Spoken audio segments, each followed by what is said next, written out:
1970లలో భారతదేశం అధిక పన్నుల యుగాన్ని చవిచూసింది. అప్పటి ప్రధానమంత్రి ఇందిరాగాంధీ హయాంలో అత్యధిక వ్యక్తిగత ఆదాయ పన్ను రేటు ఏకంగా 97.5%కి చేరింది.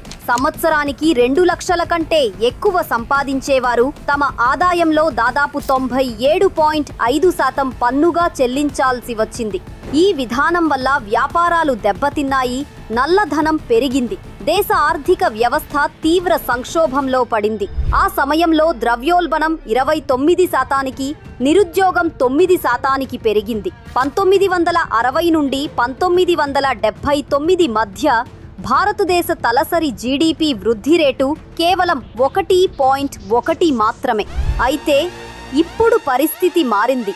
నేడు భారతదేశం ప్రపంచంలోనే అత్యంత తక్కువ పన్నులు ఉన్న అభివృద్ధి చెందుతున్న దేశాలలో ఒకటిగా నిలిచింది.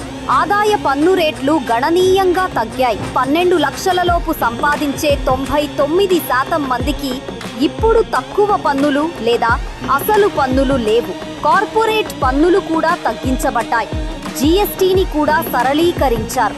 ఈ మార్పుల వల్ల భారతదేశం ఆర్థికంగా స్థిరంగా, శక్తివంతంగా, ప్రపంచ వృద్ధికి చోదక శక్తిగా మారింది. ఈ ఘనతకు ప్రధాని నరేంద్ర మోదీ నాయకత్వమే కారణమని చెప్పవచ్చు.